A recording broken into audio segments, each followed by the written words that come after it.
एक नई मूवी का ट्रेलर आया है। मैं मूवी का नाम नहीं बताऊंगा क्योंकि स्पॉइलर देना मुझे पसंद नहीं है। मैं बस उसके स्क्रिप्ट का टेम्पलेट बताऊंगा और आप लोग गेस करना कि ट्रेलर किस मूवी का है। वैसे मूवी का नाम टाइटल में लिखा हुआ है, थंबनेल में भी है और शायद वीडियो पर आपने क्लिक किया है उसके यूआरएल में भी होगा, लेकिन फिर भी मैं रिवील नहीं करूंगा। प्रोफेशनलिज्म नाम की भी कोई चीज होती है। तो शुरू करते हैं। हम पहले विलन की बात करते हैं। स्पीक्स एनी लोकल डायलेक्ट, जैसे कि वो हरियाणवी बोलता है, पंजाबी बोलता है, कोई सी भी लोकल लैंग्वेज में बात करता है। वो इंडिया के एक प्रेस्टीज ऑर्गेनाइजेशन में काम करता है, बट फिर भी लोकल लैंग्वेज में बोलता है। जो हमारा एजेंट है, जो हमारा विलन है, वो रॉ से या मिलिट्री से होगा। विलन की आइडियोलॉजी रॉ और मिलिट्री है उनसे मैच नहीं करती, जैसा कि हमेशा होता है। हमारा जो विलन, या तो उसने ऑर्गेनाइजेशन ड्रॉप कर दी है या फिर उसे ऑर्गेनाइजेशन से फायर कर दिया गया है। ऑर्गेनाइजेशन से जाने के बाद वो अपनी सीक्रेट ऑर्गेनाइजेशन स्टार्ट करता है ताकि वो दुश्मनों को मार सके उसके पर्सनल गेन के लिए, विद नेशन का एजेंडा। और लास्ट में हमारा जो मेन कैरेक्टर है वो विलन को हरा देता है। ये हमारे विलन की कहानी है, ये हमारे विलन का लाइफ साइकिल है। अब हम मूव करते हैं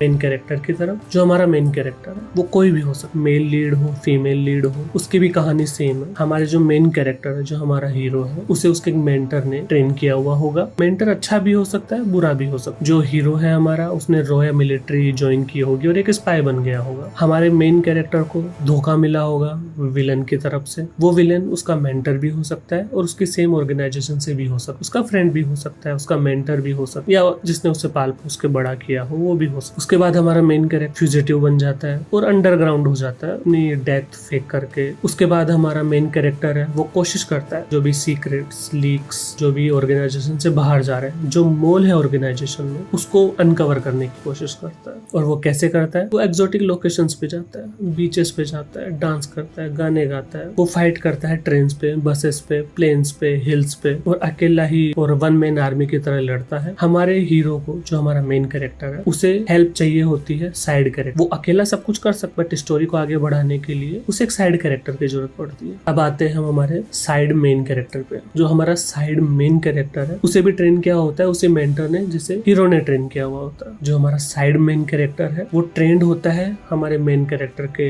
मेंटर से, या फिर मेन कैरेक्टर ही उसका मेंटर होता है। हमारा साइड मेन कैरेक्टर भी रॉ ज्वाइन करता है। रॉ, मिलिट्री, आईएसआई, किसी भी ऑर्गेनाइजेशन से हो सकता है। उसे नेशनलिटी से कोई फर्क नहीं पड़ता। वो इंडिया से भी हो सकता है, वो पाकिस्तान से भी हो सकता है, वो किसी भी कंट्री से हो सकता है। हमारा साइड जो मेन कैरेक्टर है वो काम करता है हमारे मेन कैरेक्टर के साथ ताकि वो विलेन को हरा सके। जो हमारा साइड मेन कैरेक्टर है वो हमारे मेन कैरेक्टर की सैड स्टोरी सुनता है और सोचता है कि जो कि ऑर्गेनाइजेशन वो हीरो को और साइड मेन कैरेक्टर को बेवकूफ बना, इसलिए वो भी मेन कैरेक्टर के साथ फ्यूजिटिव बन जाता। बट हमारा जो साइड कैरेक्टर वो अंडरग्राउंड नहीं होता, वो ऑर्गेनाइजेशन में ही रहता और मेन कैरेक्टर की मदद करता है। बट कभी कभी वो डांस करता है मेन कैरेक्टर के साथ में बीचेस, और कुछ ज्ञान देता है, मोरल फिलोसॉफी की बातें करता है, उसे समझाता है ये देश के लिए करना है, कि तुम पर्सनल गेन के लिए नहीं कर सकते। मोरल फिलोसॉफी का ज्ञान देता है और लास्ट में हमारे मेन कैरेक्टर की मदद करता है, उसे बचाता है। अब आते हैं हमारे साइड कैरेक्टर। जो हमारा सेकंड साइड कैरेक्टर है उसे भी ट्रेन किया होता है मेंटर के, वो भी रॉ मिलिट्री आईएसआई ज्वाइन करता है और एक स्पाई बनता है। अब ये जो हमारा साइड कैरेक्टर है वो हमारे साइड मेन कैरेक्टर के साथ काम करता है ताकि वो मेन कैरेक्टर को पकड़ सके, जबकि इसे पता नहीं होता है कि जो हमारा साइड मेन कैरेक्टर है वो पहले से ही मेन कैरेक्टर के साथ अलाइन हो चुका है। और जब हमारे साइड कैरेक्टर को पता चलता है कि हमारा जो साइड मेन कैरेक्टर है वो हमारे मेन कैरेक्टर के साथ अलाइन हो चुका है, तो हमारा साइड कैरेक्टर जाता है दोनों को पकड़ने के लिए। और कभी कभी हम हमारे साइड कैरेक्टर को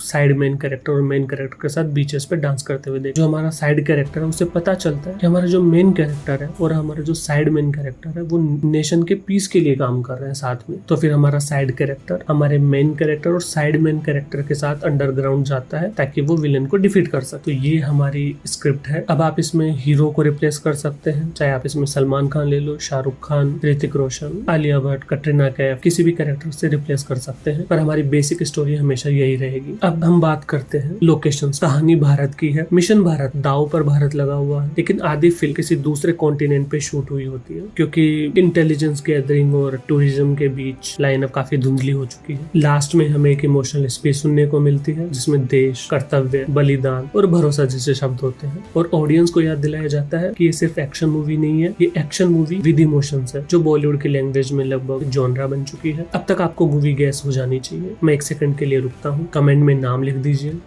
और अगर आपका आंसर सही निकला है तो मैं आपका नाम प्रोडक्शन हाउस को भेजूंगा और रिक्वेस्ट करूंगा कि आपके टिकट प्राइस डबल कर दिए जाए, क्योंकि आप स्क्रिप्ट को राइटर से पहले पहचान लेते हैं। अब बात करते हैं उस अननेम्ड मूवी के ट्रेलर की, जिसका नाम मैं रिवील नहीं करूंगा। ट्रेलर देखकर एक चीज साफ महसूस हो जाती है, मूवी बड़ी दिख रही है, स्केल भी बड़ा है, एक्शन बड़ा है, यूनिवर्स बड़ा है, लेकिन सवाल साथ में आता है सरप्राइज कितना बड़ा है। क्योंकि फॉर्मूला होना प्रॉब्लम नहीं है, हर सक्सेसफुल फ्रेंचाइज का एक फॉर्मूला होता है। मार्वल का है fast and furious, mission impossible, James bond movies, आप कोई सी भी स्पाई या किसी भी नॉन स्पाई मूवीज को उठा लीजिए, they have a dedicated formula for their movie. लेकिन उन मूवीज में सरप्राइज स्टेक्स होते हैं, बट हम इस मूवी से हमें ट्रेलर देखकर बस अंदाजा ही लगा सकते हैं। और जब ऑडियंस ट्रेलर देखकर अगले प्लॉट का अंदाजा लगाने लगे तो कहानी थोड़ी मुश्किल जगह पर पहुंच जाती है। सरप्राइज ही ऑडियंस को बिठाए रखता है, और जब ऑडियंस ट्रेलर देख अगले प्लॉट का अंदाजा लगाने लगे, उन्हें स्क्रिप्ट पहले से ही समझ आ जाए, तो कहानी थोड़ी मुश्किल जगह पर पहुंच जाती है। और शायद यही अल्फा का सबसे बड़ा चैलेंज है, एक्शन नहीं, बजट नहीं, वीएफएक्स नहीं, ऑडियंस को सरप्राइज करना। क्योंकि स्पाई यूनिवर्स अब एस्टेब्लिश हो चुका है, लोग मूवी देखने से पहले उसका फ्लो चार्ट बना ले। ऑनेस्टली मैं चाहता हूँ मैं गलत साबित हो जाऊँ। मैं चाहता हूँ कि मूवी ऐसा टर्न ले जिसकी प्रिडिक्शन इस चार्ट में ना हो, क्योंकि सबसे अच्छी स्पाई स्टोरीज वो नहीं होती है जिनमें हीरो दुनिया बचा ले। सबसे अच्छी स्पाई स्टोरीज वो होती है जिनमें ऑडियंस अगला कदम प्रिडिक्ट ना कर पाए। और अगर मूवी ने ये कर दिया तो बहुत बढ़िया, लेकिन अगर मेंटर निकला, ट्रस्ट टूटा, हीरो गोन रॉग, विलन एक्स एजेंट निकला और बीच में स्लो मोशन शॉट्स आ गए, तो मैं नहीं चाहता कि मैं थिएटर में बैठ के चेकलिस्ट वेरीफाई करूं और शायद अगली स्पाई यूनिवर्स मूवी का ट्रेलर आने से पहले उसकी स्टोरी प्रिडिक्ट कर दूं, वो भी मूवी का नाम बताए बिना, स्टार कास्ट बताए बिना। ऑब्वियसली तो आप सब बताएं, right your feedbacks on comment section with proper professionalism manner. मैं मिलता हूँ आपसे अगले वीडियो में।